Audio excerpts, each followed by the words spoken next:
This episode of the Smoking Simian is brought to you by Life Boost Coffee, the healthiest coffee on the planet. Much of the coffee on the market today contains mold. In fact, a study analyzing 60 different kinds of green or lesser quality coffee beans found that 91.7% had mold before even processing. Now, this mold produces mycotoxins. Mycotoxins are a metabolite that can cause health detriments such as kidney failure, hypertension, and cancer over time. The main reason these mycotoxins are present is due to the low quality coffee and the techniques used to process it. Life Boost has a rigorous and health-conscious process from top to bottom. Their coffee is shade-grown over a mile high on the side of a mountain in Central America. This elevation protects against any fungi production. It is then hand-picked and fermented for 26 hours, washed, sun-dried, and rested for 30 days, all without the use of pesticides or GMOs. Part of the reason some coffee gets moldy and builds these mycotoxins is because it is usually a mix of beans. Yes, coffee companies will stretch their product by using lesser quality beans as a filler. Life Boost is a single source, low acid, completely top quality coffee. No fillers or lesser beans, ultimately preventing future health problems. Not only is their coffee the best on the market, but they stand for what they truly believe in. Life Boost is a part of the Rainforest Trust and believes in sustainable farming, so much so that a portion of all its profits go toward environmental protection. They also employ local farmers and pay them sustainable wages, so they aren't just a coffee brand, people.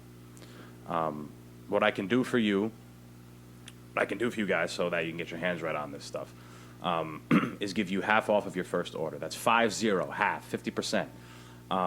Use the link in the description of the show, whether it be on the audio platform or on YouTube, and click Get Discount. It's called Get Discount, to get 50% off your order.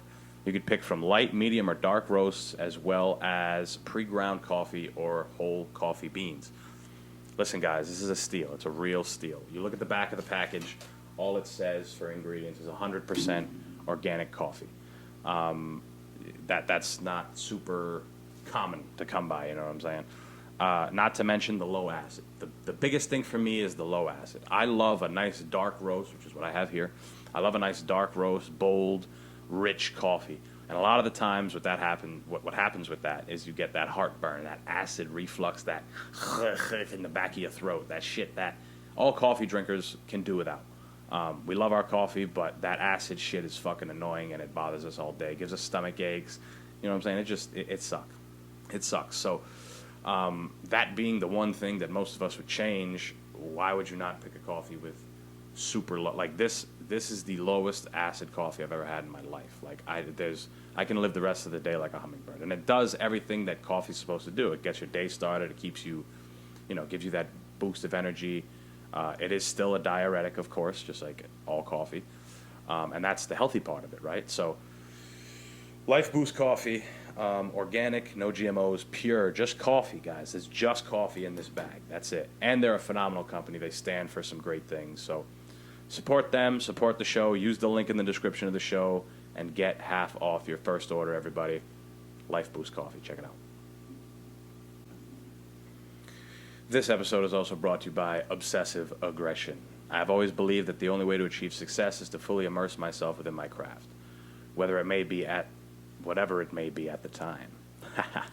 Fucking up my own ad reads. Anyway, total immersion accompanied by an aggressive plan of action is how I've always done things. It's how I've learned, it's how I've gotten better at things, and essentially how I've lived my life. Obsessive Aggression is not just my brand. It is a call to the people who resonate with the idea of living hard for what you truly love and desire. A true lifestyle for the ambitious and courageous. Please check out www.obsessiveaggression.com to purchase a pair of premium 16-ounce boxing gloves. Perfect for bag work, sparring, hitting pads, anything really. Whether you train every day or you go to a cardio kickboxing gym a few times a week, these are really, really phenomenal gloves. And I had to test a few pairs out, people. These are by far the best ones. They have the most support for your hands and your wrist. And they look the best, if I'm being honest with you. So functionality and cosmetics both are in line here. The design is custom made by me and made possible by our great wholesaler, and we're shipping anywhere in the U.S. You just have to check out the site. These are my first drop. This is my first item, and I understand it'll probably be available for a while. And but just know that more is coming. More is coming, everybody. This is just the beginning. This is like buying Apple at its IPO price. You know what I'm saying? Like, this is just the beginning. It's my first drop, so grow with me. That's all I ask. Grow with me. Check out the site, www.obsessiveaggression.com. Get the fuck over there ASAP and get obsessed.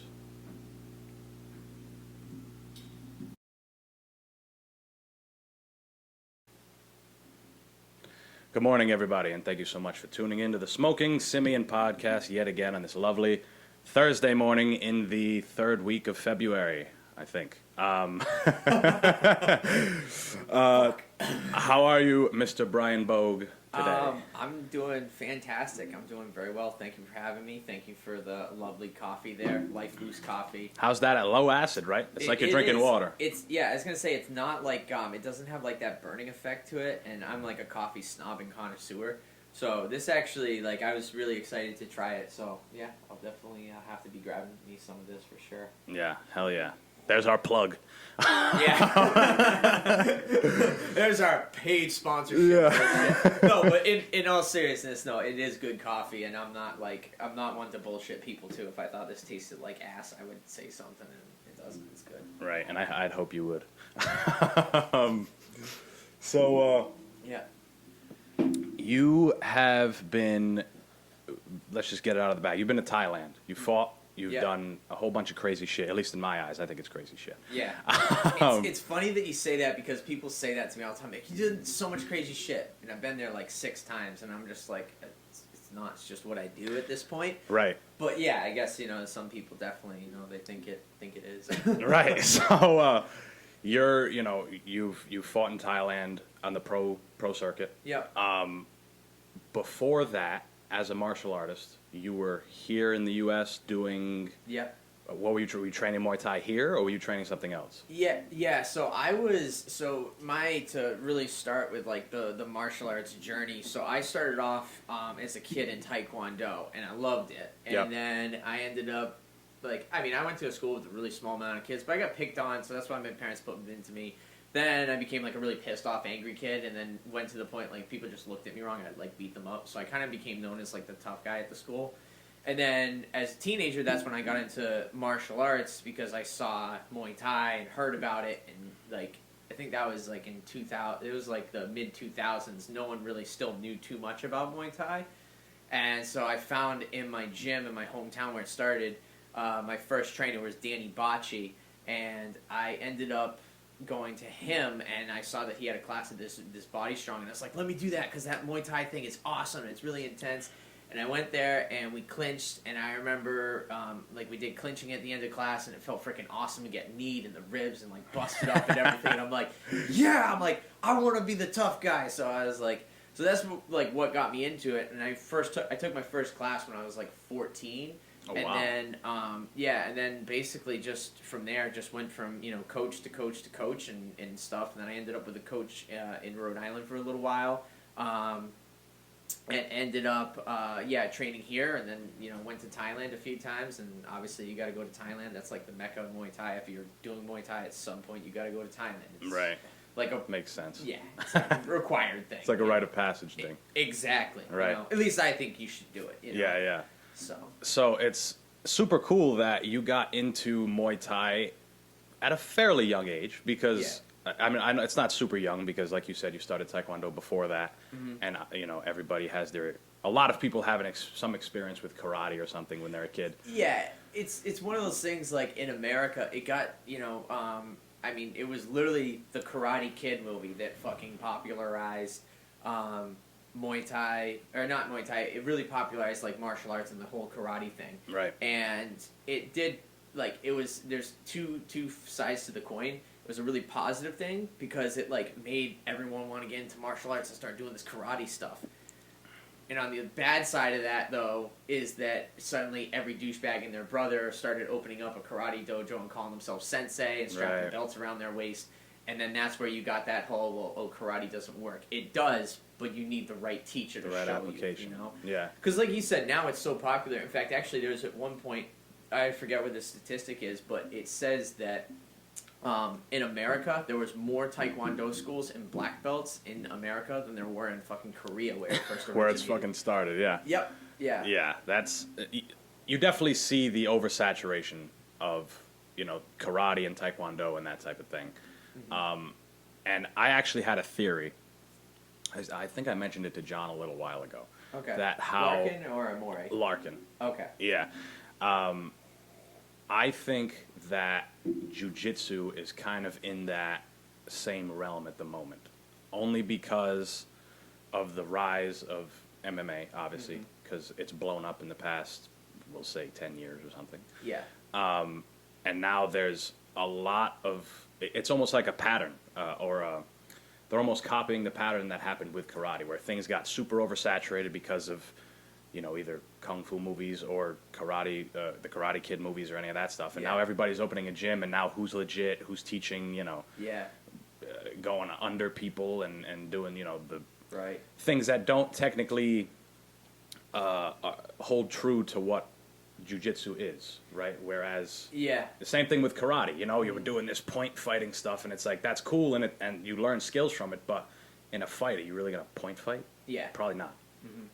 So that's interesting. I would definitely agree with that to a certain extent, because I think that you are right. It definitely is. I think it's not quite to the point that where it's at, but it's going to start to get to that point. Right. Anytime you have people doing things in masses, shit gets watered down. Fucking coffee, for example. So a friend of mine that owns Cafe Bon Ami in Cranston, Rhode Island, his name is Malcolm Nigerian, I think. I hope so. Sure. I hope I got that right. Malcolm. Shout out to Malcolm. But no, this dude makes the best coffee ever. And he told me, he's like, I can't, necessarily, duplicate Starbucks. He said, because my product would turn to shit. He said, I have to be here every day if it's going to be that product. So it's like, it's the same thing with martial arts. Like, you have the original people that started off, like you have the Gracies. And it's not even really them that started jiu-jitsu, but you have, who started jiu-jitsu. Then it was, the different families that learned it. And then like you said, it kind of gets watered down. But anytime it gets popular, you have your real, martial artists and the people that know what they're doing, and then you have your fake people. And definitely it's up and coming. I mean, I see people, even, I don't want to, badmouth people and stuff like that, but you'll see, on certain shows and stuff that you'll see them, you can just see the fighters warming up, and you're looking at the coaches, and you can tell when someone's doing something because they think it's what it's supposed to look like versus they know the reason why they're having them do it. Right. And, it's interesting because actually when I was in Thailand, I was training with this one guy who is a Shaolin monk. His name's Han Fei Long, and he fights for Kunlun Fight, I think, or no, M Legend, I think his name it. Is he the guy who just eats shots? Because No. there's that one, you know who I'm talking about? The I do know Shaolin who guy, you're he just talking sits about. there and just eats them. Yeah, so it wasn't him. It's not him. Yeah. If I did, I definitely would have gotten a picture for Instagram or some shit, Right. and then I could get some followers for once. But yeah, so no, it was a different guy. He fights, and he was showing me the actual practical applications of wushu, doing all this shit and stuff. Yeah, and it's yeah, actually throws and different block, and he would use them in his fights. So it's you just gotta know why you're doing those katas and what they all represent, and they do actually make sense when you know why they're doing it. But it gets so lost, you know what I mean? Because it's so over popularized, Right. I remember, Andre Sukumtat. Yeah. Yep. So his dad, Master Will, he coaches all in Providence. You might have met him already. I've never met Master Will. Okay. But he's definitely one of those names you know who he is. Right. You know? So yeah, I know exactly who you're talking about. And he always talks about, he's like, everything works. You just got to know when and why you're doing it. Yep. Because he's Muay Lao, right to the core. You go to his class, he's doing the switch knees, and the class is straight Muay Lao, but he's like, I love karate. I'm a karate black belt as well. I can use that stuff. Snappy kicks work at certain times, and Thai kicks work at certain times. See, that's how you know. And again, I've actually never met him face to face, but that's how you know he's a good coach right there, and that's how you know he's good because of Andre. You can see it in Andre's success as a fighter, because that's a good coach right there. Any coach that sits there and says, "Oh, only this works," fucking run from them. It's very weird. Especially to be an artist. Yeah. And like kind of shut out certain aspects of the art as a whole. It's like, it's weird. What if you just started throwing, I don't know, karate kicks and they started working? Now your whole now your paradigm is shift. You know what I'm saying? Yeah. It's like, it's strange because I've had other instructors, like you're saying, it's like, no, throw this kick this way. Don't. I had an instructor that told me to not throw right hooks. Yeah. Right hooks because of they turn into overhands, which to me, both of those things work. Right hooks and overhands work. Yep. It's just about using it at the right time. Yeah. So that's actually funny that you say that because you're absolutely right. Like if a coach says don't use something, that just means for me that coach has an ego problem because and I've dealt with it with past coaches where they only want you to use the things that they've shown you because they're like, I told him that or I taught him that. And it's like they can't let you learn something from something else. Or maybe they don't understand it themselves, so they think, oh, like you shouldn't use it. And the funny thing is too is that I never tell my students, I never tell my students like not to do something. But when they ask me about their rear hook, the right hook, I don't tell them not to use it. But I say, yo, I don't fucking like it. I said because I said it to me. I said it becomes more like a haymaker. I said, and it, like you just said, it does kind of turn into like an overhand right or like a straight right or like different like things. But at the same time, in my defense, I don't tell them not to use it. I said, you just end up using a lot of your other stuff, a little bit more. But at the same time, like I'm not going to ever tell my student not to do something, Right, because they could knock somebody the fuck out with that punch. Oh, absolutely. Yeah. And it's like, I mean, for example, like you just said, snap kicks, and trust me, I mean, I love Muay Thai. It's my core thing, I love it and stuff. But like, people when they sit there and they say, oh, karate kicks don't work, snap kicks don't work, this doesn't work. It's like, go spar with, my friend Ross Levine. And take one of his snap kicks to the rib. That shit hurts. Oh, yeah, who I've competed against. Yeah, Ross. He's got that viral head kick knockout. I mean, it's on Glory Kickboxing. Right. And it's like, and at the same time, I mean, a lot of those other kicks, it's like you can find holes around the Muay Thai guard. Yes. You know what I mean? Like maybe it's not like generating as much force, but how much force do you need to generate when you can pick, okay, I'm going to hit you here, here, right, or wherever else it is. So it's like, it's really not, again, I love Muay Thai, but I'm never going to sit there and say, oh, like, Muay Thai is the supreme art. It's what works well for the individual, too, based on, your body type, how fast you move, how strong you are, your all style, that stuff. Your style as a whole. Yep, exactly. So you're 14. You're training Muay Thai. Did you know at the time that it's like essentially one of the deadliest martial arts like around in terms of striking? Like, did you realize that off rip? I did actually, and that's what made me do it. Like I said, I was kind of like I was a little bit of a punk and stuff like that growing up, trying to like find my way or whatever the hell you'll call it, And I ended up I remember like my brother and I again we were always into martial arts.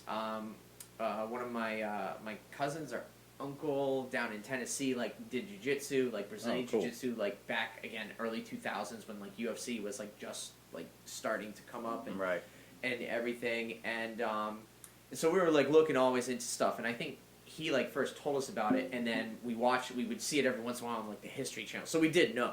And that's why I was like, I gotta go fucking do this. Because I can go to school and say, yeah, I'm the kid that does Muay Thai. Right. And feel awesome. Yeah. So I did have an idea of what it was about. And, I was like, yeah, I want to kick fucking trees with my hands and dumb shit.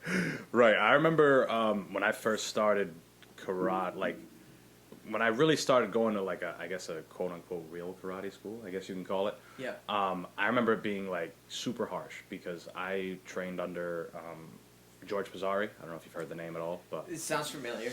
So he was known for essentially bringing Hawaiian Kempo karate to New England. Yeah. He opened his first school in 1960. So he was around forever, and he was like that, like diamond in the midst of shit. Yeah. Like where karate at the point that I started training was super saturated and really open just as for businesses. They're making money on people essentially. Yeah. This place wasn't that. There was no contract. If you didn't like it, you stopped going. You pay every 3 months by check or whatever. And it was super, super hardcore. And I remember being a kid like, hell yeah, I want to do push-ups on my knuckles on the hardwood floor and get kicked by the black belts and all this shit, fight grown men. Because I started when I was 9. There were no kids classes at that school. It was all grown fucking people. So I can resonate with that because, as a kid, whereas Muay Thai, the art itself is definitely significantly more brutal than what I was training. The training I was under was fairly, it was tough. It was tough to get through, and I thought that was cool. Yeah, and it's it definitely is, and I think that's where that's the difference in legitimacy versus someone that has no idea what they're doing and they just open it up to start a business. And I think a big misconception, and me and John Larkin have talked so much about it, is the right way. You don't have to beat the crap out of your white belts. Right. You know what I mean? That's another thing too I'm big on is any gyms that do super hard sparring or they like to beat people up and stuff, fuck you. That to me doesn't mean that you're a real gym just because you fight and duke it out. So, no, that just means you're stupid and you lose brain cells. Right. But and I think like you said though, but keeping that okay, we're not gonna for me with my students, I tell obviously on their first day I don't bring them in and I don't kick them in the leg bare shinned and give them I don't kick them really hard their first time or teep them and sweep the leg. Yeah, I'm not, exactly. I'm not flipping their feet way up in the air and stuff, and I'm not teeping them through to the other side of the room. You have to condition someone to get hit and not build their body up to be struck. But you have to get them okay in their mind with oh, I'm having someone trying to hit me in the face. Yeah. I'm having someone trying to kick me. I'm having someone try without freaking out. So you take a person that's never done that before. Like I said to me, I'll go to fucking Thailand today and fight. It's whatever, because I've done it so many times. But there's a point in my life where I wasn't like that, and so it's what I do with my students is I make it very play and that's where a lot of the Thais are like that. They make it very playful when they're training.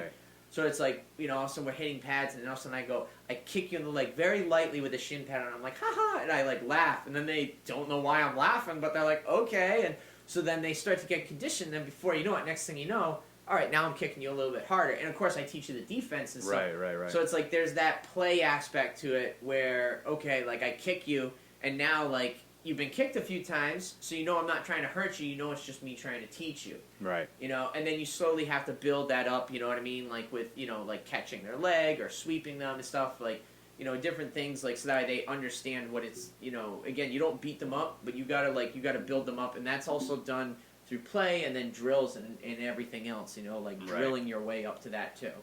I always thought that it was super interesting how the Thais spar. Right, especially from here. I'm sure when you went there the first time, there was a lot of culture shock, aside from the training itself. But like you mentioned, you go into an MMA gym or a boxing gym. Boxing gyms are a little more notorious for it. Yeah. There's straight wars. Guys are beating the dog shit out of each other. And then, I remember reading a thing about, what was Mike Tyson's trainer? Kevin Rooney or something like that? Whatever it is, right? And it was him saying, it was an interview, and he's like, this is obviously in the 80s, you gotta spar hard.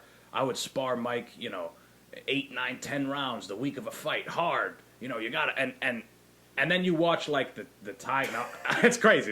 I'm just, no thank you, I'm all set. I'll fight almost anyone on earth, and Mike Tyson is one of those people, dude, I am all set having my fucking spinal cord snapped. Right, exactly. And so in Thailand, you've seen it firsthand, but everything I've seen, the way that they fight all the time. They fight every few months or something. I've seen kids when I was at Ken Muay Thai, which I love that gym so much. It's my second home. Ken Muay Thai, I see the kids there. I've seen them fight 3 times in 1 week. 1 week. Damn. Yeah. There's this one kid. His name is Quan, and this kid's a superstar right now. And I'm telling you right now, he's gonna be the next Bogue or he's going to be the next Super Bond or who's the other one there? There's so, of course, now that... With all the crazy names. Yeah, I'm trying to remember them. Super Bond, who's the other guy? He fights in 1FC. Sidichai. He's going to be one of those guys if he keeps going. This kid's an animal. And I remember he fought 3 times in 1 week. that's not even heard of in around here or in any of the other combat sports, if we're being real. No. Aside from maybe like wrestling tournaments and shit like that. Yeah.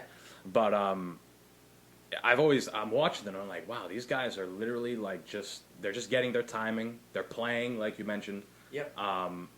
Is there any in the experience that you had in Thailand, is there any like real hard sparring? I know the training is meant to be very hard, but the sparring and the contact, is any of that like anywhere near the realm of how we do it here? So it's it's funny too because and this is where things here I'll stay on track rather than go off on a rant and get all pissed off. No, because it drives me nuts. Like, I'm thankful for the UFC and MMA in some ways, but then in other ways it's like shut the fuck up. And it's just okay, I went there, so I guess I'm going there anyway. Go ahead, do it. It's hot take. So it's like one of those things. I hate it when there's another martial art, not just Muay Thai, any martial art in general, and it's happened, I'm sure, to karate tons of times. And I'm sure they've lost their minds, like real karate practitioners, and stuff.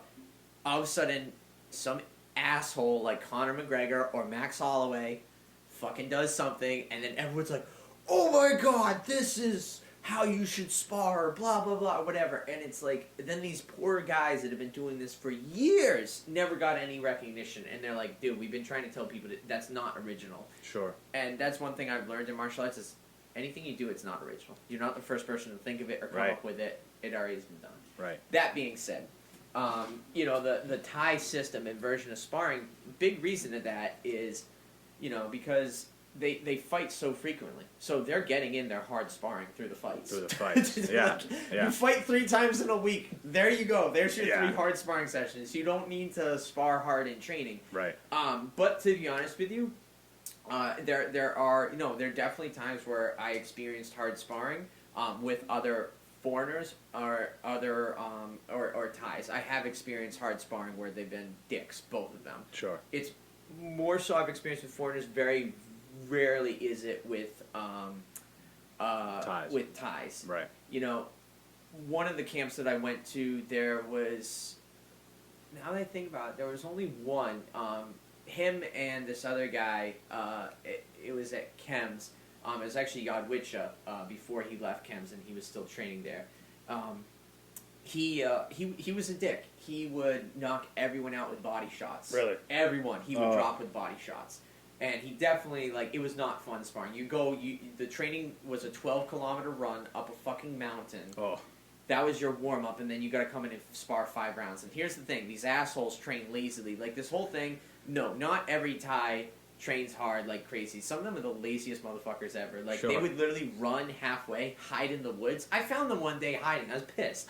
And I'm like, no wonder why I come back and you're fresh and you kick my ass. I just ran 12 kilometers. You ran like 3. Right. So, and they would, so it was not fun. Like, those were hard mornings getting up every day. And like, I gotta go spar these assholes. And it's like, you had to because they're the only ones that were my size. Yeah. But they definitely went hard for sure. And actually, one of my friends ended up, he's pretty sure getting concussion and bloodied up badly that's for the one worst. shot. Yeah, so they're definitely especially in training. Like, that sucks in training. We want to train. We want to keep training. We shouldn't get injured. So they're definitely your jerks. But I've definitely experienced those hard sparring moments in Thailand, even with Thais. And again, they definitely will get sometimes. I think it's just the nature of the beast. If you're sparring and all of a sudden you catch them with something good, they want to show you yo, I've got 200 fights, I'm better than you. Right. So, and honestly, I think I enjoyed that because it just gave me confidence. Like, hey, I'm sparring with these dudes with 200 fights and I'm actually catching them with good stuff. Like, okay, I'm not as terrible as I thought. You know? And, but yeah, there were definitely times where they went too hard, and again, they would drop with body shots all the time. It was like the rite of passage to their camp, they felt like, or whatever, that one to group. get dropped. Yeah, it was just stupid. And they loved me for it because they fucking wailed on my body, and at the time I was really conditioned in my core, and they couldn't drop me. So, I was kind of they liked me more because of it, and I would kind of egg them on and be like, and stuff. It's funny that you brought up Max Holloway because we're talking about sparring and everything. Yeah. Did you watch his last fight? Yeah, I did. Yes, against Calvin Kattar. So that was like an otherworldly performance. No, that's pretty fucking crazy what he did in terms of output and shit like that. Yeah. The fact that he didn't spar for that, was that at all like surprising or like, whoa, he did that without any sparring, any of that shit? So no, it's not surprising. Yeah. And here's the other thing too is that I think, and correct me if I'm wrong, Max Holloway, but I guarantee you that what his idea of, like, he was still what I would consider sparring. Okay. But because he was so used to probably hard sparring and rocking each other and throwing hard shots, he doesn't think it's sparring anymore. But he was probably still doing, like, time. And I even did hear him at the end of an interview. He says, oh, no, we just do it like the ties. You know, he's like, we work our timing and our rhythm and stuff and just, like, accuracy. Guaranteed that's what he was doing. He was just doing very light sparring. Working like counters, like, okay, trying to, fit this punch when this person kicks or do this, and that's why. And yeah, so I guarantee he was doing some type of sparring, but he's not doing sparring in the sense that he was used to for so long. Right. Again, Max Holloway, correct me, okay, if I'm wrong. I hope you're listening. I'll tag everyone that I mentioned in this podcast, dude. I need some followers, man. It kind of agreed. I'm like, what the hell? I'm like, there's freaking like high school girls with more followers, and I'm like, I'm a professional fighter that's fought in Thailand, Max Muay Thai, Lion Fight, all these different places. So, whatever. I gotta start doing something. You gotta start doing dances or something on TikTok. I know, dude. No, I can't. Actually, yeah, fuck it. I guess I will. I've done worse things. Understandable. But yeah, so I would say that Max Holloway's definitely like sparred, but not in the sense that like he was used to it. That everybody thinks. Yeah. I remember being a kid and being somewhat scared to spar on certain nights when I was training at Pizzari's because it wasn't meant to be like full on hardcore, but there was not a stress on it. You know what I'm saying? Like if you hit hard, then you hit hard. That's it. Yeah. Do what the other guy did to you. Like yeah. If you got hit hard, hit him back hard. That's what it is. Yeah. And it was all about, like, in their mind, it's like conditioning to get hit, but not like easing you into it, like kind of how you were saying. Yeah. So I think it's a great thing. I think it's great for people to cut down on that hard sparring, especially if you're trying to make a career out of fighting, because the longevity is everything. Yeah. You know what I'm saying? And that's the thing too. Like I've learned. I mean, I've lost too many brain cells. Let's say that. Like I know that I've had damage and stuff. I can still, I can still obviously talk complete sentences, drive this, that. I'm still healthy and everything, but definitely took more damage than I needed to. Yeah, needed to. Right.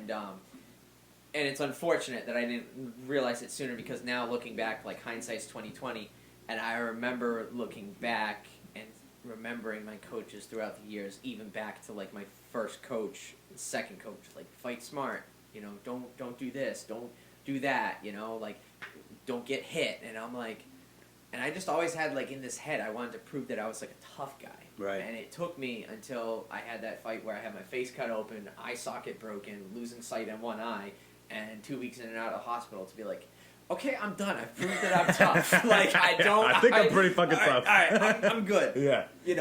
And honestly, like it really did change my perspective a lot. And I kind of forgot where I was going with that. So, like I said, ADD. But going back to that smart, I know what it's like to be there where you're not, like, you don't want to spar certain times. I mean, like I said, when I was in Thailand for that one trip, that was not fun to come back after that morning run. No, I was going to have to spar those two, Rangrawi and Yard, which, I mean, these were big Thais. Like, they're guys that are my size with 200 fights. Like, that's not a fun dude to fight. That's very well seasoned. Yeah, that's younger than me and has been doing it for, I mean, they're on another level. Right. And so, and then same thing, like I've had it here in the States too. And now, again, I've lost enough brain cells that, I'm like, okay, I'm done. Like, and no, it's cool. Like, I'm not sparring with that guy. He spars too hard. I don't need to get into a pissing contest.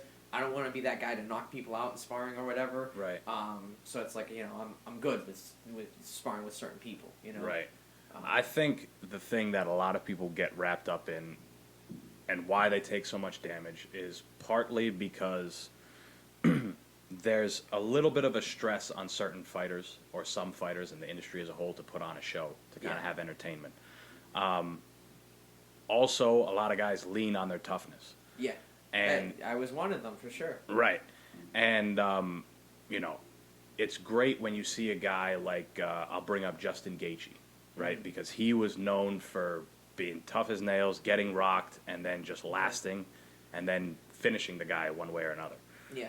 And now you watch him, and he was, at the time, he was getting finished. He was eating a lot of shit. He got finished by Eddie Alvarez. He got finished by Dustin Poirier. Yeah. And he was kind of like, all right, you need to do something. Like, you're getting hit too much. And it's great to see the evolution of a fighter who's in there really just almost fighting with their heart on the sleeve and then making that transition to like, all right, I'm a prize fighter. I'm supposed to be not getting hit. The name of the game is to hit, not get hit, regardless of which way you slice it. If that guy calls you a pussy or whatever, it's like, bro, I was flawless. I didn't get hit once or, you know, whatever the circumstances. I got hit very not often. Yeah. So I think it's great when there's that shift, when somebody can be like, all right, I'm done getting beat around. Now let me use some of my skill. Let's work on some of this defensive skill. Yeah, no, for sure. That's one of those things, like you just said, you have to, you know, not get hit. And unfortunately, I mean, let's face it, like, I think anytime heart in general is shown, people appreciate it. Yeah. And, like, for example, I mean, that, you know, that fight where I got my ass handed to me, like, dude, that third round, that fucking arena was screaming and cheering for me. They were like, yeah, I mean, I've got blood coming down my face, Vaseline packed, I'm blind out. I'm like, yeah, like, you know, I was like, let's go. At one point, I shoved the ref out of the way to get to the get right back fight. at it. Yeah, and I think when people see that, there's an insane amount of respect for it. So I think that's the like you said, the lure to wanting to prove your toughness. Right. You know, because let's face it, nobody wants to be that guy that, you know, or most people don't. They don't want to be that guy that gets hit and gets knocked out with one punch, or, you know, they don't want to be that guy that like gets hit and then quits after. Right. You know, so it's again, it's like one of those things where you know, there is a lure to it, but I think that, you know, younger people that are getting into the sport, like you said, you really got to think about your longevity. You know, I forget how many concussions it was before I even turned 18. Damn. And it's like, it should have been a fucking wake up call. You know what I mean? And it's again, it's like, and you really need to, like, I think young people, and at least more people like me that were younger and had a chip on their shoulder, wanted to prove that they were tough. Yeah. You know, they needed their significance in their life or whatever. Dude, take a fucking chill pill, and, like, you know, okay, you're tough, like, you know it in your head, but you don't got to go out and prove it. Sure. And it's like, because you don't know when that guy's going to come along where, okay, they have more skill, and then you've got to use your toughness in those fights. There's definitely times where it comes in handy, but if you don't got to use it, why use it? Yeah, you know? why lean on it? Yeah. I think it was Teddy Atlas who said something to the effect that, like, you have a guy who's tough, like, all fighters should be tough. You're a fighter. You should be tough to some extent. And then now you have a guy who's tough, but he's smart. Smarts. And now he's tougher. Yeah. Because not only is he tougher physically, because he's harder to hit, but he's tougher to figure out. He's tougher in a whole bunch of different senses. It adds a new word to the term tough, or a new meaning. It's mentally, there's a difference between physical exhaustion and then mental exhaustion. Mental exhaustion is when you've got that guy that all of a sudden throws a kick and you solve the riddle for that kick. And then all of a sudden they throw a punch. And now you're like, okay, hold on, I got to figure out how to solve this punch. And it's like for every solution you have, they have another problem to give you. Right. That's mentally fucking taxing. And Right. that's scary. And I've been there before too.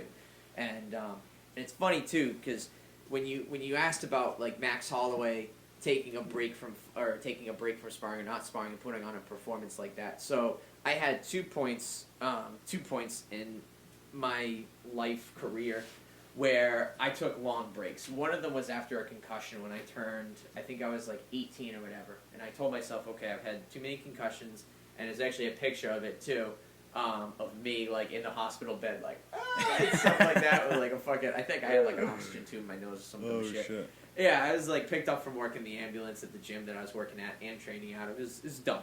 Nice. So I was like, okay, I'm going to take like a year off. And this was right before I moved to Rhode Island. And what happened was I ended up saying, okay, I'm going to take a year off. And I said, I'm just going to, like, relax and, like, work on my physical condition, blah, blah, blah. And then that's when I because in my first 4 fights, I lost 3 back to back. I was 1-3 over the course of 4 years, and that was in high school. Mm-hmm. And then when I graduated, again, I took that break for a year because I was like, all right, I've taken too many concussions, and obviously this isn't working if I've lost 3 fights in a row. I suck. So then I was like, okay, let me take a break, and I did. And then I went on, like, I think it was, I don't even know how. I put it this way, it was a long time before I lost. Like, I think I went on, like, a 12-fight win streak, and I ended up in Lion Fight fighting and everything. And it was, dude, I took a break for a year from it. Yeah. And then same exact thing happened this last time. I went, I left the place that I was training here in Rhode Island. It didn't really leave on great terms, let's just say.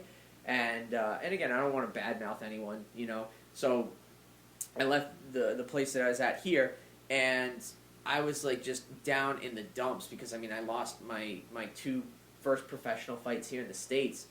And I was like, fuck, I was, like, depressed, and I was like, where am I going to go? Like, what am I going to do? And so I was just like, I need, like, a mental reset.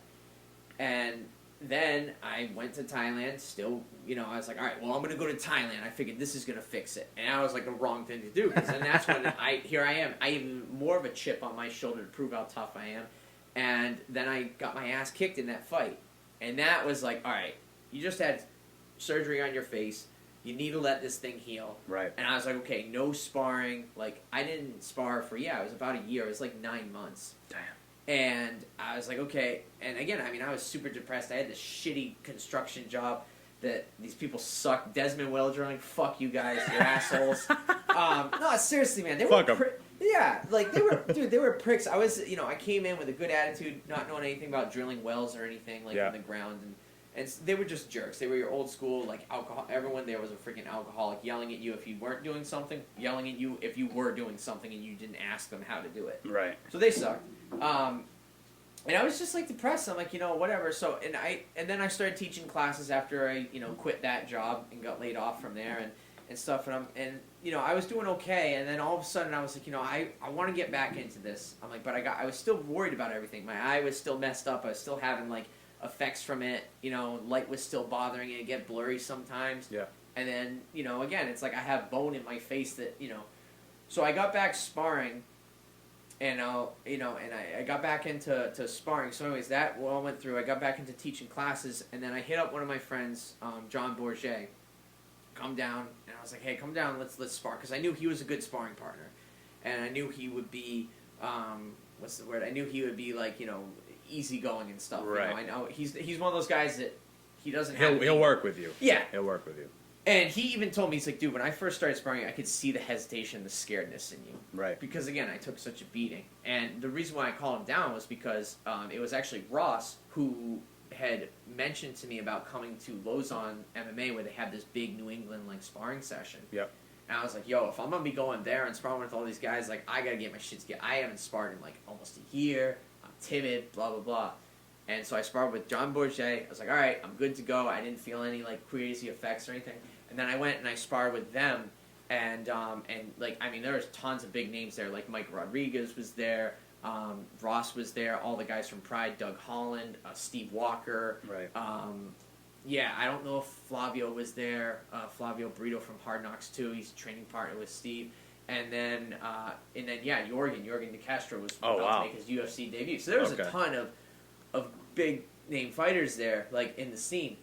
And I remember sparring, and then after the session, Jorgen comes up to me and was like, yo, dude, when's your fight coming up, man? You're looking good. And I'm like, I haven't fucking sparred in, like, a year. This is my first time in a while. Yeah, and it's like, sometimes you need that mental reset. So 100%. Absolutely, I can see why Max Holloway did so well. After not sparring, he really fucking did. But, like, light sparring and stuff. Right. You definitely do. Sometimes when you're so involved in something and it's so much your life and it's the only thing that you know how to do, like, when you take a second to take a step out, kind of like, chill for a little bit. Right. It lets you fucking relax. And then when you get back into it, you're way more relaxed, way more open-minded, and then all of a sudden you perform better. I agree. I've found that with a whole bunch of different things. The one that always has stuck out to me was lifting weights. Because you let your body recover. You gotta let your mind mentally freaking recover too. Right.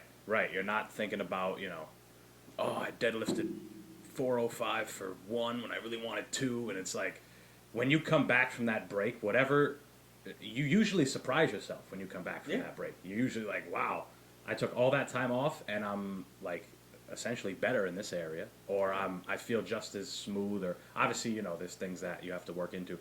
I always look back at Miles Davis. Are you familiar with Miles Davis? Don't know, but yeah. So that's all right. He's a, I always bring him up and people are like, huh, what do you mean? But I definitely heard the name, but I don't know who he is. I'll probably know once you start describing. Right, so he's just the guy who essentially revolutionized jazz music every time he dropped a new album. Okay, not a fucking clue.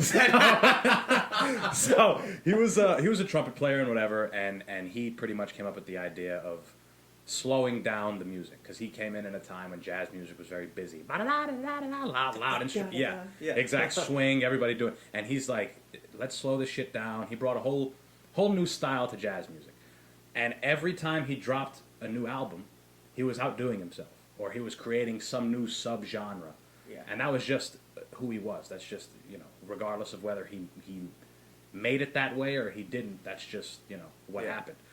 And eventually, over time, he completely stepped away from music as a whole. The thing that's been a part of his life since he was like 10 or whatever they say, all the way up until he was in his 30s or maybe his 40s, whenever he took the step back. The thing that took up most of his life, he just said, I'm done with for a while. And he stopped making music for like years at a time, over a year, like 5 years, something like that. And when he came back, it was like he never left. He revolutionized music all over again. And it's a testament to, like, even the people who are the greatest at things still take time to stop and be like, all right, let's reset. Tom Brady just won his 7th fucking Super Bowl. You don't think he's sitting back and, like, sitting next to his pool or his 12 Aston Martins that he has and just chilling for a little bit? Like, you've got to, man. Yeah. And that's the thing. Like, I have an addictive personality as it is, and when I get into something, I usually get into it a little bit too strong. And the thing is I had this idea when I took that first Muay Thai class. I was like, okay, this is what I want to do. I love it. And again, I was like, I'm going to become a world champion doing this. And I set my mind to that. And when you ask anyone that knows me, when I set my mind to something, I am a stubborn person. Right. And I will not give up until I achieve that. And so it's like I got so caught up in achieving all these things, but like, I ended up not talking. I had like no friends at all. You know what I mean? I had no friends. I had no social life. I had no dating life. I had no, I love loud freaking fast. I love loud fast cars and trucks. Love that. I've always wanted to be. Never played around with that stuff ever until I took that long break. Right. And it's like, there's a saying, and it's success. It's from Tony Robbins. Success without fulfillment is the ultimate failure. And that's so true. Because, you can sit there and achieve all these things, but like you said, if you don't sit there, stop to smell the roses and look around you and actually take some gratitude in your heart for what it is that you achieved and did, what the fuck's the point of doing it anyways? Yeah, would you do it to impress people? Yeah. Like, that's very, I resonate with that 100%. We're already all in this. Whatever we're trying to succeed should be based on whatever the fuck we think success is. It shouldn't be on what somebody else is. But a lot of people find themselves, like you said, I spent my whole life, I went to school and got this job to make my parents see something in me. Yeah. To make them happy. I did all these things to make other people happy. I bought this house for my wife because it made her happy. Yeah. Or, gave her a sense of fulfillment. But at the end of it, it's like, I did all these things for other people. Why? Yeah. What are the things that I should do? Or even to fulfill my own pride. And that's what I did, But it's like, dude, I forgot about everything. And all of a sudden, when I left Rhode Island and took a break from martial arts, I got so scared and, like, lost who I was. And it's hard to describe what it's like being a shell of a person. Mm-hmm. Or, people that have gone through it and had I don't know what it would be called, like, not a anxiety attack, but like like again, like you just again you feel like such a shell of a person. You're like, who am I? Like you start asking yourself that question, and that's why I think I booked the trip to Thailand right away because I was like, oh, I can't lose this because I had nothing else. That's all I was. Sure. And I mean, you know, that break did something good for me. I mean, my best friend from childhood like got back into my life, and we started working on our trucks together and everything. And now I've got that whole hobby that I can do after I fought. Because I'll be honest with you, my whole life I had planned to win this world championship, and after that, dude, I did not have a freaking I didn't have an answer for after that. And now it's like I do, and Right. I feel very comfortable. I'm not. I used to be like I think scared to achieve it because it's like I didn't know what I was going to do after that. Sure.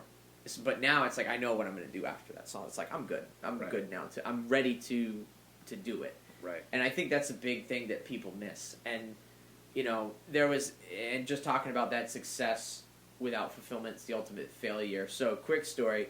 I had a fight coming up. This was, I forget which one it was for Lion Fight. It's in my amateur days. And I had this fight that ended up my original opponent backed out. And so Lion Fight, my coach was like, listen, we will literally take anyone. Anyone. And I was like, I had an idea of some people who, you know, like it could be. And these were all like some of the best knock moist Thai fighters in the country. Like, Right. because that's the only person that's going to take a, you know, fight on 2 weeks' notice, you know, on such a big stage. You're looking at, I mean, there was top guys. There was, it was like, you know, Troy Jones, Ian Greer, and those were like the two that were around my weight class. And this And is then- Lion Fight you're talking about. yeah. Okay. Yep. And so I remember they were like, you know, take whoever you can get. And I was like, all right. And, you know, you have IFMA, USMTO, and like WKA. You have all these different champions from all these different organizations. Yeah. And I'm like, it's going to be one of these guys. I know it. And so my coach pulls me into the room and he's like, listen, this is the kid you're fighting. And it was. It was one of my former opponents, Ian Greer. And he, who actually fought last night on Lion Fight. I don't know the results of it. Or no, Right. the other night. But anyways. It's all right. Hopefully you won. Yeah.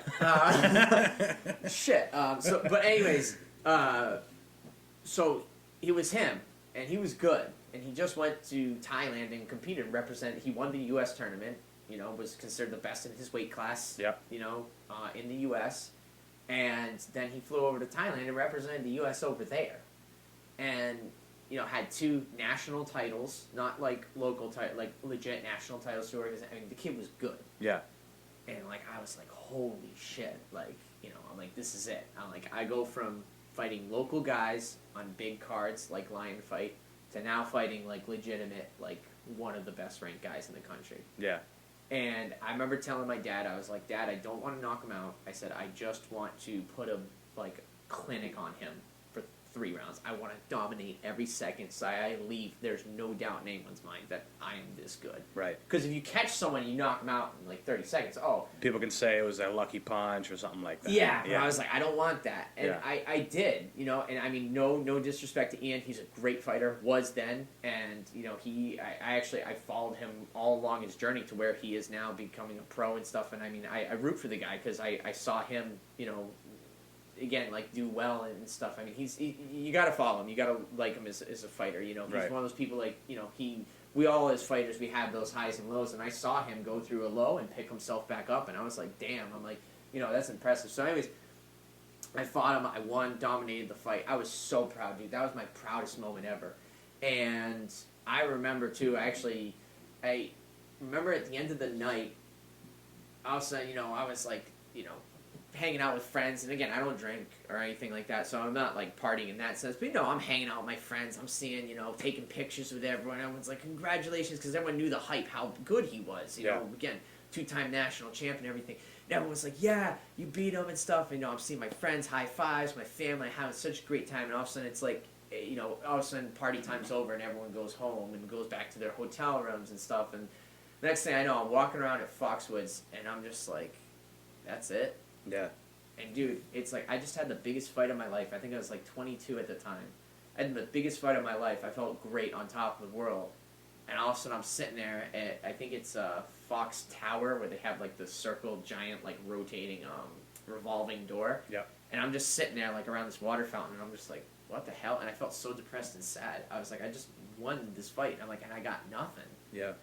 And I'm like, what the hell am I going to do? And actually, one of my friends, she messaged me. It was this girl that I kind of liked at the time, but she, like, moved halfway across the country and stuff. She messaged me, and I was like, she's like, hey, I just want to let you know, like, I saw your and dude, just that, like, little message, like, meant so much to me, because I felt so fucking lonely. Right. And I was like, what did I do? And then, you know what I did? I got up the next morning, I fucking trained at, like, 6 a.m. I got, like, 3 hours of sleep. I went right back to the gym, because I was like, that's it. That's all I had. I didn't have...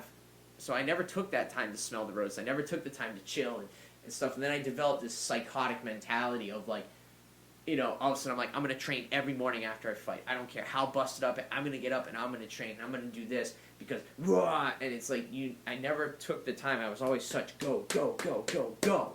And I never took the time to be like, all right, let me just chill for a second and, you know, appreciate what I did and enjoy it and stuff. You know, it was always like on to the next thing. And then after that, wins, losses, it didn't matter if I won or lost. It was all the same to me. It was just like, all right, one more step. And you're not taking the time to, and that's why that saying, success without fulfillment, really is the ultimate failure. I think expectations are some of the best and worst things. It's definitely a two-edged sword, that's for sure.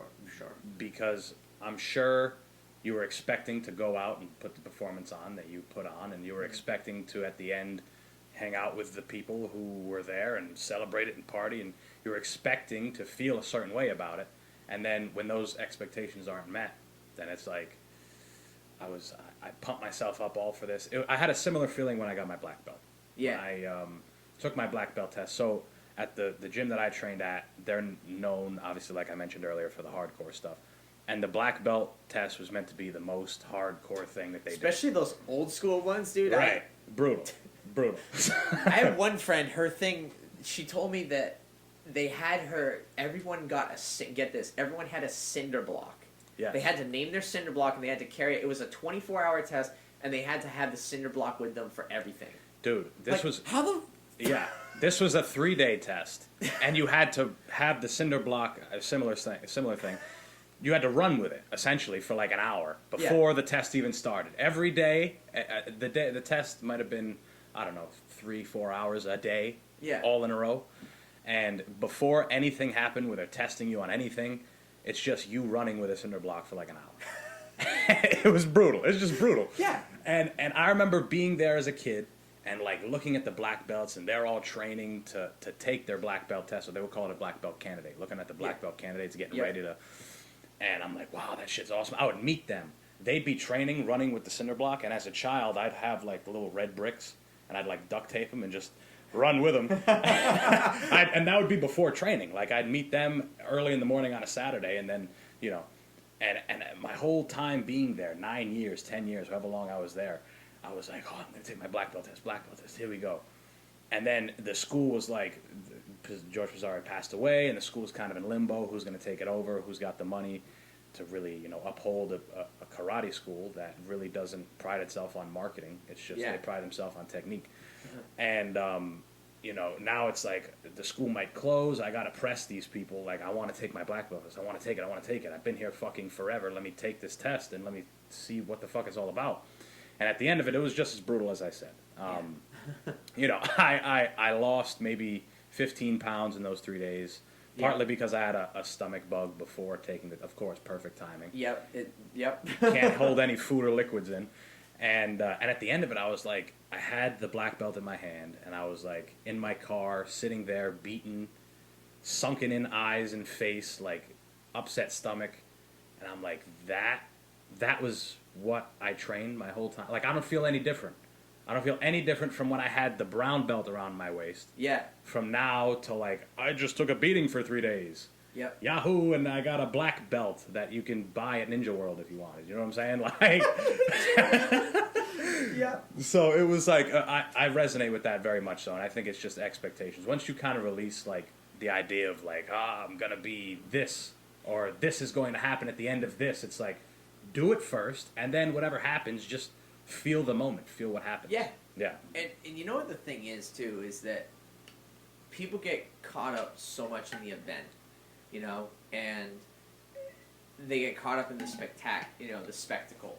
And it's like, it's not there's a saying by, I think it's Emerson, Ralph Waldo Emerson, do the thing and you'll have the power. Right. It's not get the power and do the thing. And I think that, like you just said, sometimes we get caught up in thinking, oh, once I get this, then I'll do that. No, it's like the fucking black belt didn't do anything. Right. You know? Go down to freaking Ninja World, put one on yourself if you read. You know, same thing, dude. I could go buy a fucking world title belt, a WBC title belt, and edit it up and stuff like that, make it look cool. But it's not going to change me. It's who you become getting the thing. It's your journey from this to that. It's your journey from amateur fighter from freaking Cape Cod, graduating from a high school of 40 people, class of 40 people. Damn. Yeah. Mine's tiny. That's what she said. Oh, shit. So, no, it really is. I mean, it was a small town thing. Everyone told me I could never do it my whole life. And now I've been, they said I'd never fight professionally in Thailand. I've been there 6 times, and I forget how many fights I've had there. So it's, it's not like, once I get, it's all these things that I did along the way. Same thing with you. It's not the belt. It's what you did to be, what you did to become and what you became as you got that belt. Right. And I think that's an important thing for people to anytime you're trying to achieve some type of goal, It's the same thing. Like, let's face it, right? People, I'll just use it because it's on my mind with one of my friends trying to lose weight right now. It's not, like, right now, it's not, like, who he's going to become once he loses the weight. Like, you have to change along that journey. You got to change your eating habits. You got to change your exercise habits. All these things, and it's when you first start that weight loss journey or whatever journey it is, you're this person. But then when you get there, however long later it is, all of a sudden now you're someone that goes to the gym every day. You're someone that counts their calories, watches this, watches that, and you can do this, and that's what you become. Right. And now all of a sudden you have a whole new amount of information in your head about nutrition and weight loss and exercise. So it's like you changed as a person along that journey. That's what it is. Anybody can lose weight, fuck, like, hell, let's just take a freaking Sawzall and cut some fat off or whatever if you need to lose weight. Or get a lap band or something. That's the easy way to do it. Yeah. But you don't build anything. Exactly. You don't build anything through the process. Yeah, I feel like that's a cheat code. Once you realize, like, who gives a fuck how this ends up? Like, I obviously want it to end up good, and I want to be successful in it, but if I don't, I'll pick something else up, My thing, too, like, obviously I still want to win some type of shiny belt. I'd love to go back to Max Muay Thai. I beat one of the title contenders that was there for one of their belts. They have different stages and all this other stuff, like levels. Yep. And everything. Like, they have silver belts and gold belts. So, they have different ones and everything, but the kid that I fought and beat with that elbow knockout, all of a sudden this other kid that I fought in Thailand messaged me. He was like, dude, I can't believe you beat Dragabar. And I'm like, who? It's like, Dragabar, man. He's like, look him up. And I looked him up, and also the next thing I know, I thought he was just some short, fat little Thai. Yeah. He was, but he's a short little fat Thai that knocked out a lot of people with hands. Right. And so I'm like, oh, that's nice to know that I beat someone, that was actually, like, skilled. And he had fought for titles a few different times. So I'd like to win a title belt someday, but to be honest with you, I'm not as attached to it as I was because, like I just said, it's who you become in your journey along the way. Right. And for me, like, I know I'm already a world champion. I don't physically have a belt around my waist, but shit, dude, I'm just as good as anyone else that has a belt out there. You know what I mean? Like, again, I know I spar with some of the best guys in New England and stuff like that, and it's honestly, it's thanks to them, and their skill set that, I can be like, oh, well, hey, there's other really good people out there, and I can hang with them. You know what I mean? Because for the longest time, I didn't have a ton of confidence in myself. Right. Now, what's the attitude toward foreigners? Because I've always heard, like, anytime I've watched, like, I don't know, Lawrence Kenshin, the YouTube? Yeah. So he's always breaking down different... Yeah. He's mostly striking. Mm-hmm. And he'll always bring up, like, like a Raymond Decker, who's like, he was a foreigner to Thai. He was like a Western world type guy. Yeah. And the style is just, it's just different, at least in my mind. Is there like a kind of a stigma when you walk into a Thai gym? They're like, oh, look at this guy. He's from, America. Not really. Yeah. I mean, I can't speak for what it was like back then. Yeah. But I mean, now there's it's an industry. It's an industry thing. For people to go there, pilgrimage to Thailand and fight and train and stuff. It's a regular thing now. Foreigners do it all the time, and that's the thing. Again, some of the legitimacy gets washed down because now people will be like, "Oh, I want to fight," and sometimes they'll find you a fight with a fat tuk-tuk driver or whatever, and they'll basically pay them to get in there and lose to you. You know? Gotcha. So it's a regular thing. They know that people are going to come there. There's not really much stigma attached, but I will say this. I think that they look at you in, like, different tiers. So, like, you first show up, and you do have to kind of prove yourself. You know? Because, I mean, again, they get people that have never done Muay Thai before, and, you know, there's tons of memes and videos out there, like, talking about, and it's very true, some of them, you know, where they, you know, shows the person kicking, and they're kicking, like, straight up and down, like a groin kick, and they go, "Oh, very good, very good." Yeah. Like, that was a terrible fucking kick. And they're just, like, basically patting the people on the head to get money from them. Right. So it's like, you got to prove, okay, you have some technique, you know, and you have to be, like, good. Right. And whatnot. And then, okay, once you prove that you're good, now you got to prove that you're kind of, like, mentally tough. And you can, and here's the thing, you never keep up with the Thais, never. I don't care how long you'd have to be there for, like, 15 years to keep up with them. It's just, it's impossible. It's in their blood. Yeah, it's just part of what they do. They've literally been doing it since they're 3 years old, and Yeah. they're so conditioned to it. It's just, it's like walking for them. It doesn't make them tired. So, with that being said, you know, you're never going to keep up with them, but they want to see how tough you can be. Are you going to be the foreigner to skip out on the runs?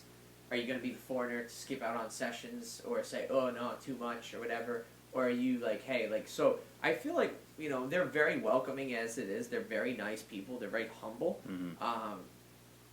You know, they're very, sometimes cocky. They definitely have a lot of pride. I will say that, though. Right. They're very prideful people. I've seen, it's amazing. I've seen the poorest of Thais pay for dinner for me and foreigners.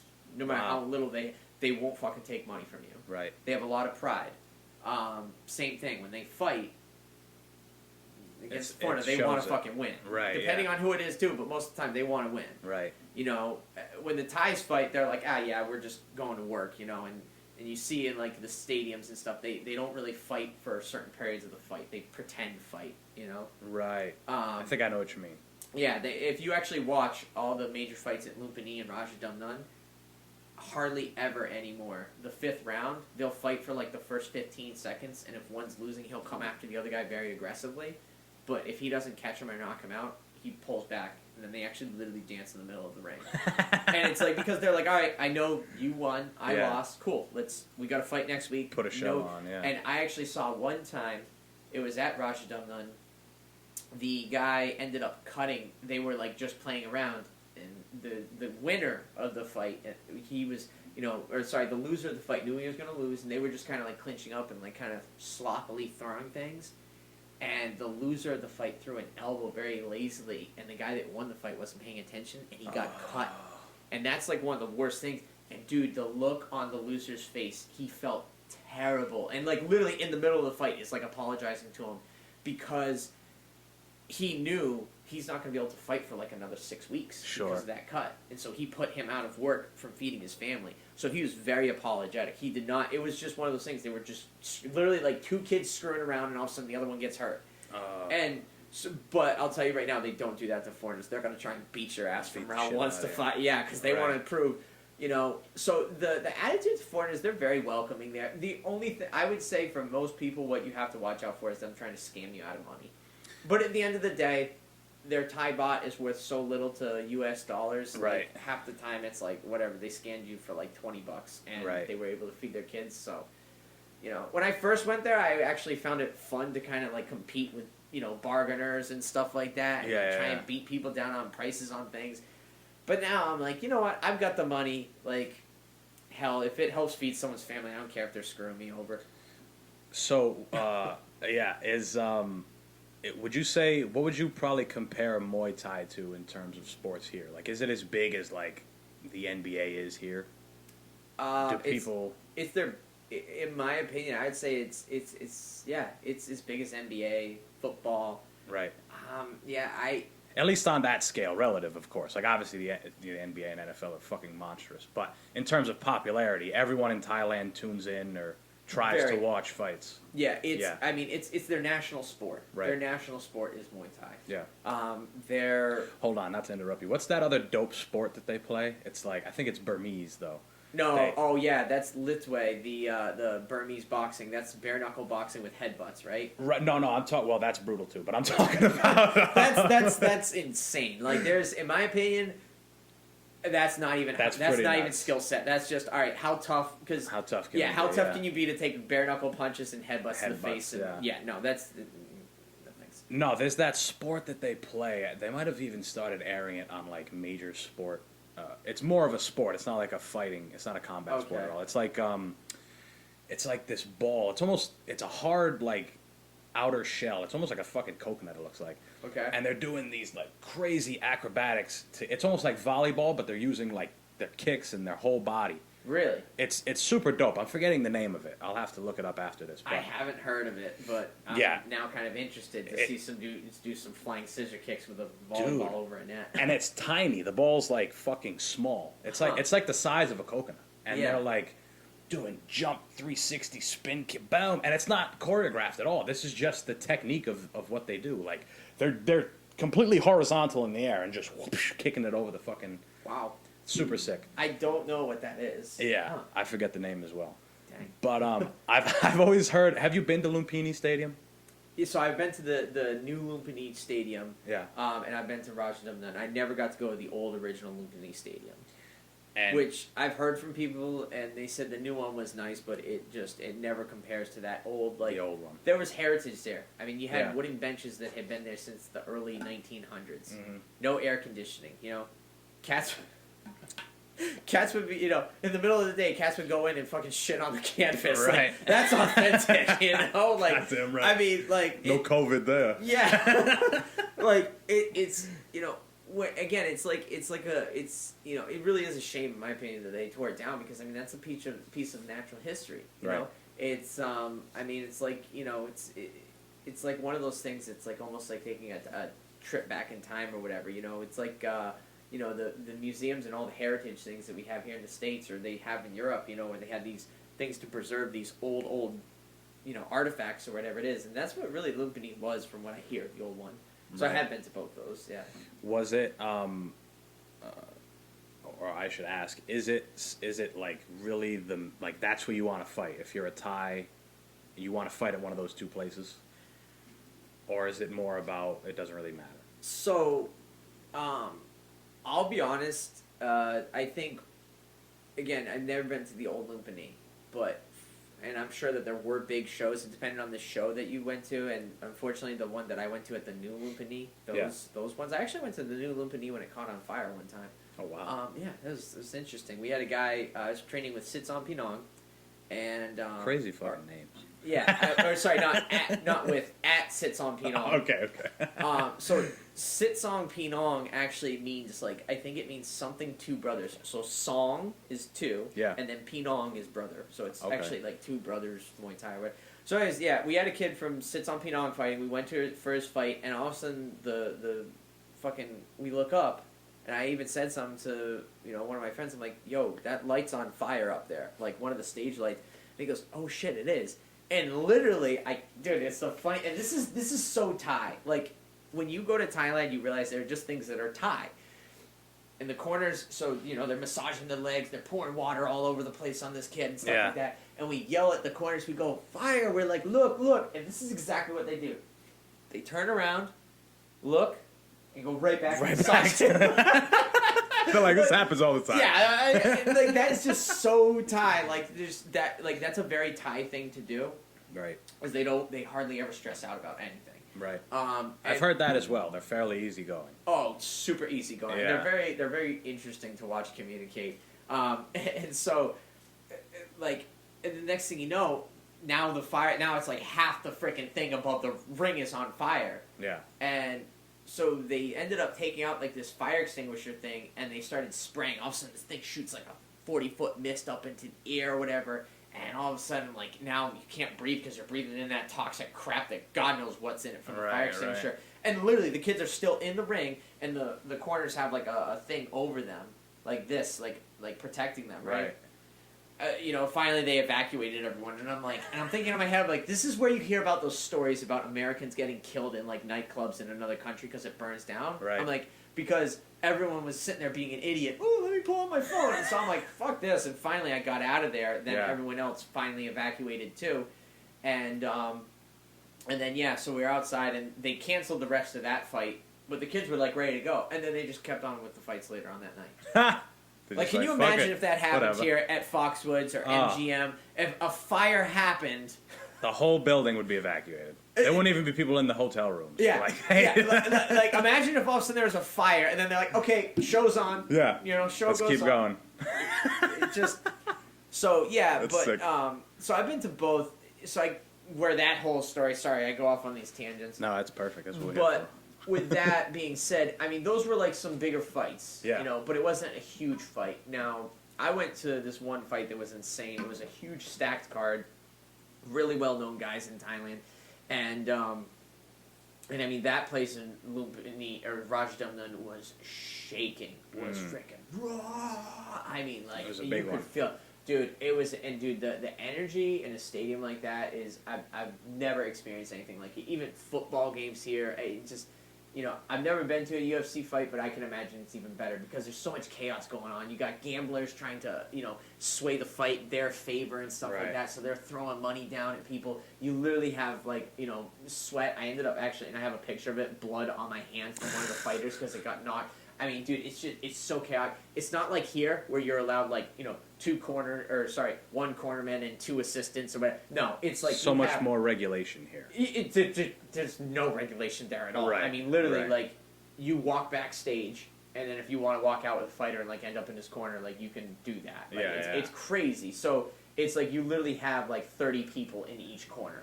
And it's just, I mean, there's so much chaos and yelling and screaming going on. There's nothing like it. Right. And so, in my opinion, Rajdamnern and Lumpini is, like, the two big major... ones. Yeah, those are the two to definitely want to fight at. You know what I mean? The other shows are, like, cool. They're more attracting to, like, the people that like the big lights and flames and all that. Not like, accidental flames, like, actual, like, fire, Yeah. So I remember being a kid, and I remember watching, I want to say it was called either Deadliest Weapon or Human Weapon, and it was on the History Channel. Okay, I probably saw that. Yeah. It was like two guys that, I think you're good. Okay. Yeah, you'll be fine. Yeah.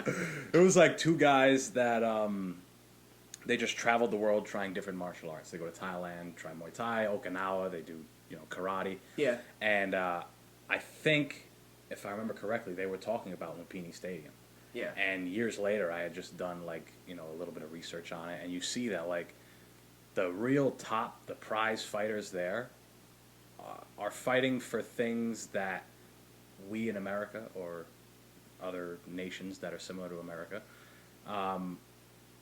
they're fighting for things that we see as, like, almost nothing. Like, it's basic needs, you know what I'm saying? Like, here, fighters become prize fighters not only because they love it, but because they know that they have something that they could make a lot of money. We got boxers making $100 million in a night, you know what I'm saying? Yeah. Like, that's nowhere close to what they're doing in Thailand. No. Not even a fraction of that. No, it's changed a little bit. It's changed a little bit as far as money-wise stuff. It has gotten more popular and everything. But here's the thing: is that at the end of the day, and people don't realize when a fighter gets paid, even here in the States, but when a fighter gets paid, their fight purse does not go to them. No. And it's even worse in Thailand. Right. A lot of times, the fighter doesn't even get like their percentage, or they almost won't even see because the fight camp takes it. Once they take their purse, then they distribute out the money to the trainers and this and that, and they give the and that's why gambling is huge, because a lot of times there's actually a story, I forget who it was, but there's this guy.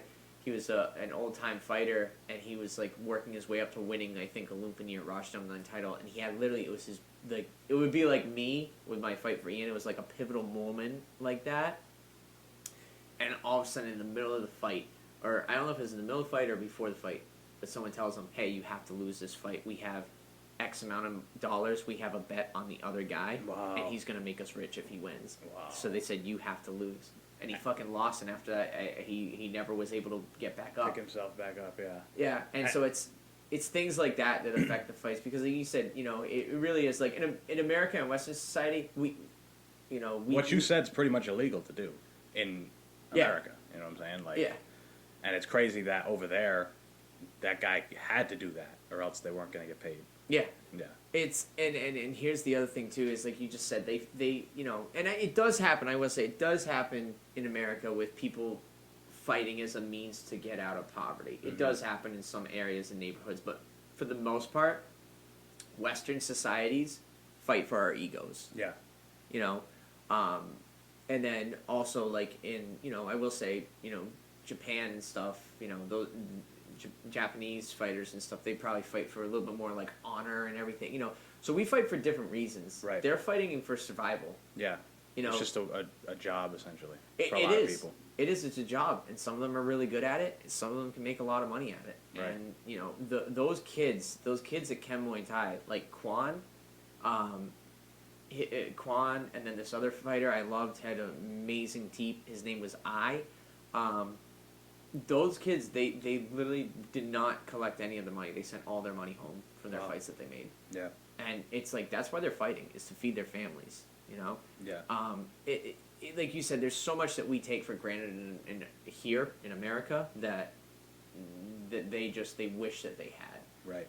And in the prize, I mean, even it's a lot of money for them, but I mean, the biggest purses might say, let's say $1 million baht. 1 million Thai baht is only like fucking $500 or something here. it's a little bit more. I think it's like $30,000. Right. Which, right. hey, don't get me wrong, that's huge money for them there, but Right.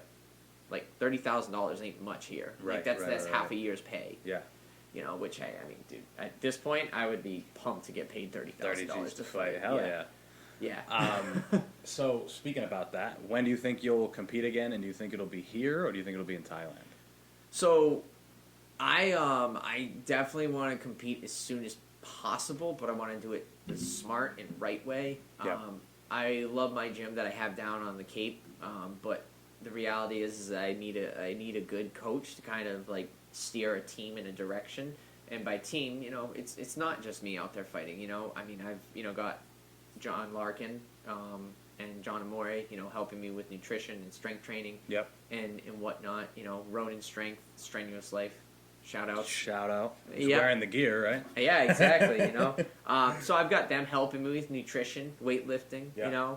And then on top of that, I mean, I've never really had much of a manager in my life. But then okay, then it's like you've got your team, your sparring partners. I have a lot of what I consider good friends and stuff through the fight community and everything, and they're helping me out all the way. They're as much of a part of a fight as exactly. You are. Yeah. They're not in the ring that night, but you help me train and stuff like that. Yeah. You help me train and everything.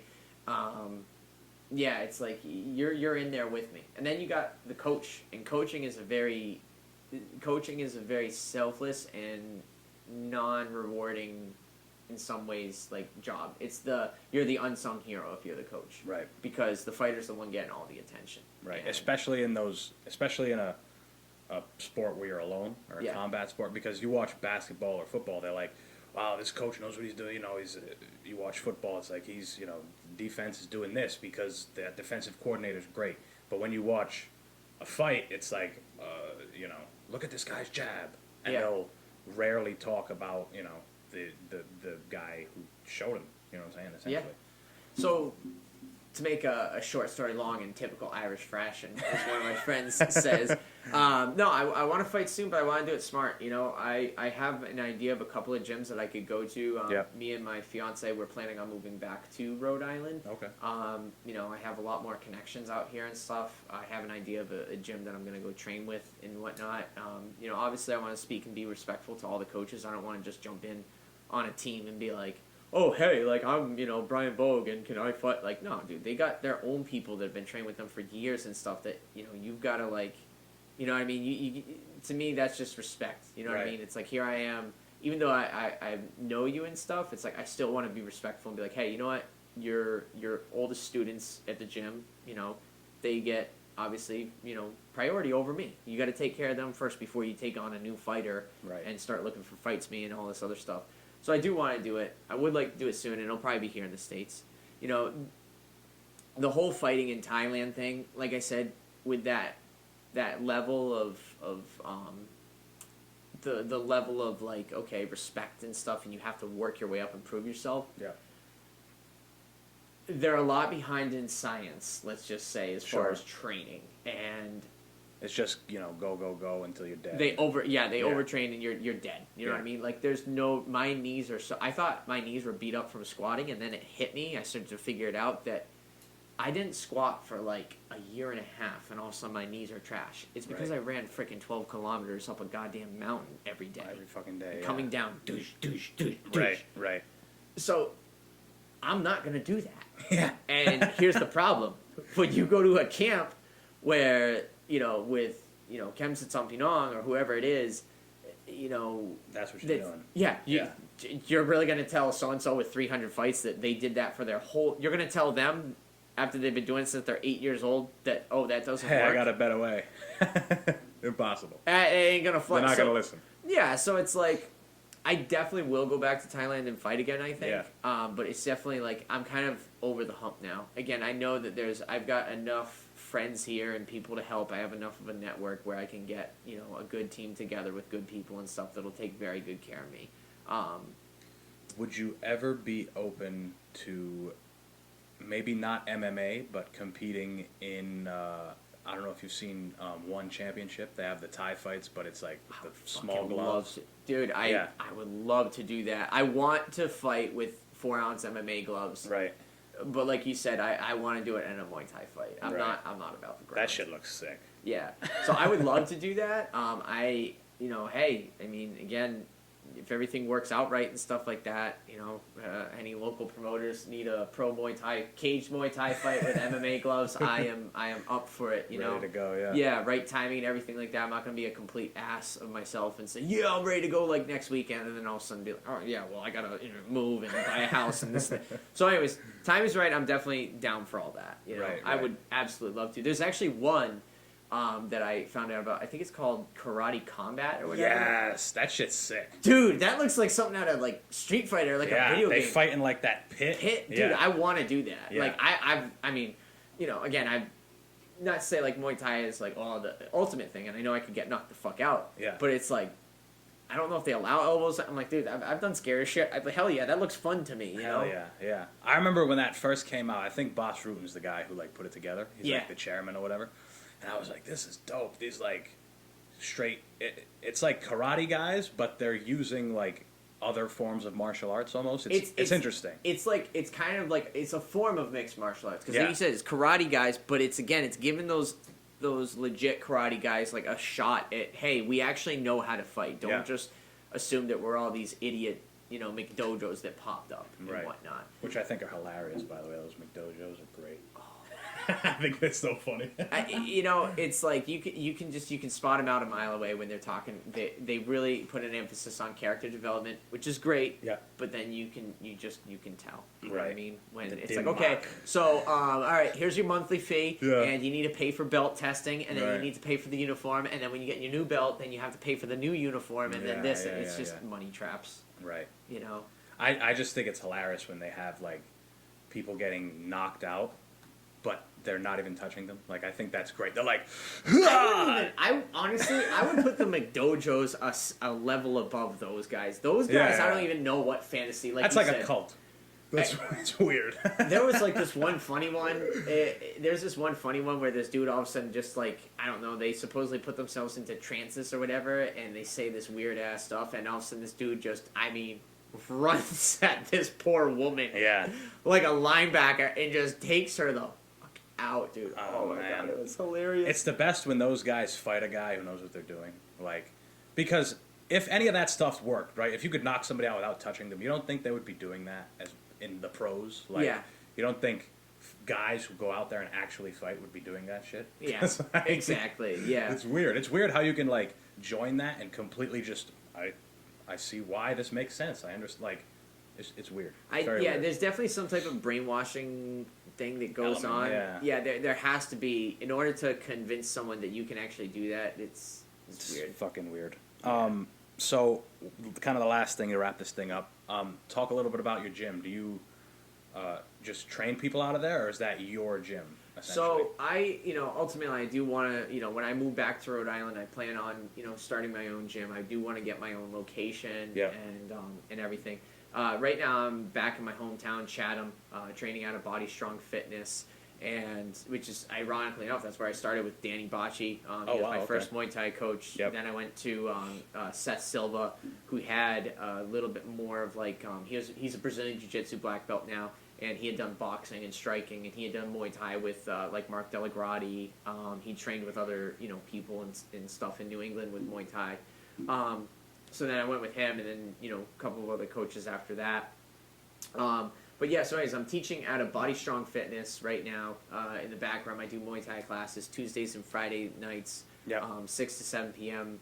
And it's really just, it was like a good little like kind of testing ground to see what I want, because I know I want good people to train with. I don't care about training professional fighters and world champions. I want to help the guy. I want to help the guy or girl that is, that's struggling in life, and I want that person that doesn't have confidence and needs to find that inner strength in themselves, and I want to help them find it in themselves. Right. That's what I'm looking for. So It was nice. It's like a little testing ground, but Cape Cod is like such a seasonal thing. It's boring. There's nothing to do. Sure. And it's one of those things like you're not going to really make it's hard to start a business. It's hard to make a living. Yeah. Yeah. So my gym down there, that's what I do. We have good classes, good people, and stuff like that. Now what's this up top? Legacy Thai. Is that your brand? So it is. So Legacy Thai Boxing. It's actually pretty cool. So the logo that's on this. That was actually a picture of me from my first fight in Thailand when I was 19 or 20. I forget how old it was. But anyways, it was my first fight in Thailand. It was me doing the Y Crew Ram Muay in the middle of the ring. Okay. And there's a picture of me like looking up like that. So that's what it is. And, the reason why I chose the name Legacy is because, like we were talking about earlier with, achieving a world title and success, but also feeling fulfilled and happy in life. My thing was anyone can really achieve anything, but can you achieve something and will, like, a business or whatever, will it continue on even after you're gone? Right. Whether you move or you die. Yep.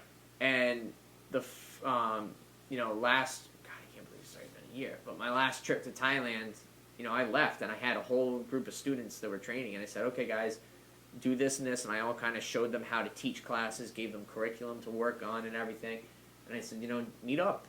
And those peeps were consistent. You know what I mean? They trained every day. And when I came back from Thailand, I was pleasantly surprised with how good they got because they kept up on it. So for me, that said that I achieved my goal of leaving a small legacy. There's only like leaving something with them. 6 people. Right. But those 6 people, like my buddy that I drove down here with, he said, he was like, dude, he's like, we're going to continue training and doing this for the rest of our lives. Whether you're here, whether you move somewhere warm or wherever. Right. It's in us. So it's like, that was kind of like what I wanted to really achieve. Again, it's like I can't change the world, and I can't change the world, but I can at least leave a pretty big dent in different communities. And that's the thing. You know what I mean? And not to get all philosophical and stuff like that, but shit, we need it more than ever. You know what I mean? Like right now, it's like people are arguing so much over things, and it's like people got to find common ground and things that they can agree on. You know what I mean? Still disagree on some things, but then like you gotta work forward and agree and come together and stuff like that. So that's really why, you know what I mean? Is just that, leaving the world a better place than when it was when you first got into it. Right. Well, hey man, that's fighting the good fight. It's a noble cause. Yeah. Try.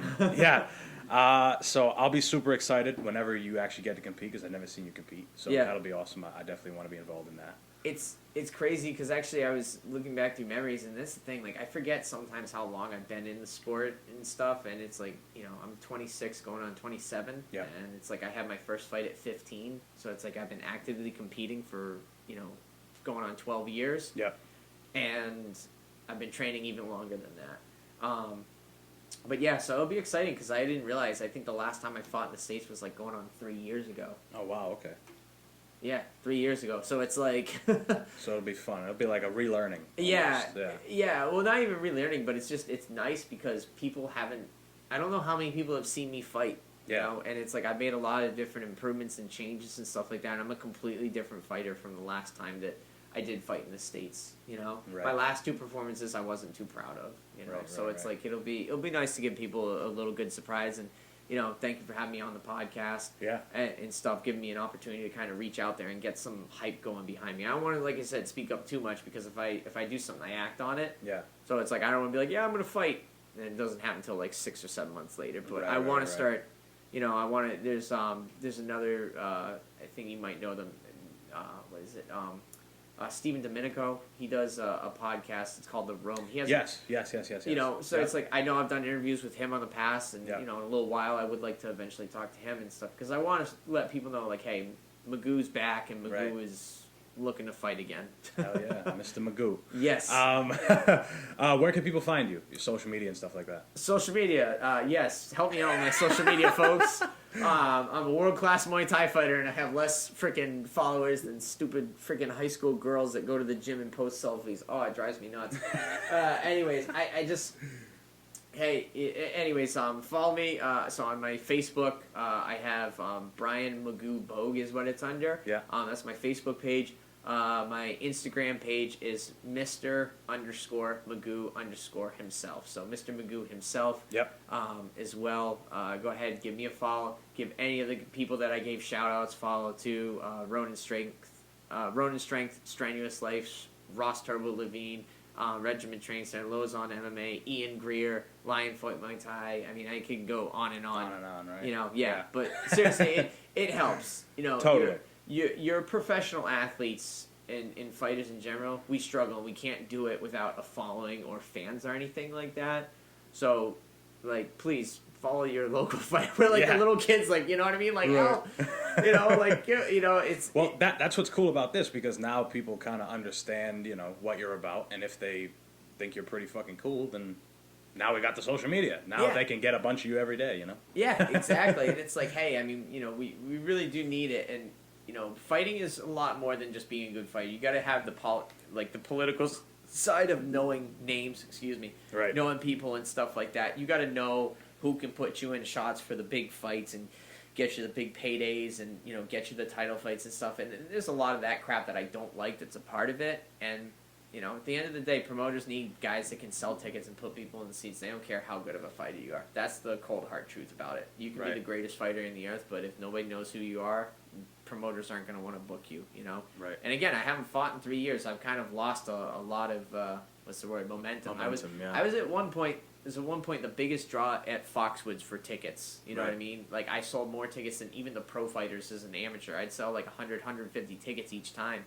And, you know, I haven't fought in a while there. So it's like, I got to, like, prove myself to Scott Kent and all these guys. Like, hey. Build it back up. Yeah, I can sell. And that's where, again, having a good team behind me to get me, you know what I mean, another fight. Whether it be for Lion Fight, whether it be for Friday night fights or somewhere else, you know what I mean? Maybe No Boundary or something like that. You know, they'll figure it out. Right. You know?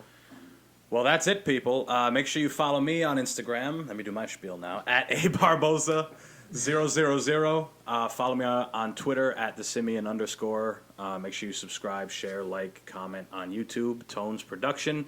Make sure you follow and subscribe the show wherever you listen. And I feel like there's one more thing that I always forget to say, but fuck it, I forgot to say it again. So, thank you again, my friend, for coming on. Yes. I got to take a leak, so have a great rest. Have a great rest of your week. Great rest of your Thursday. I'll talk to you guys on Monday. Peace.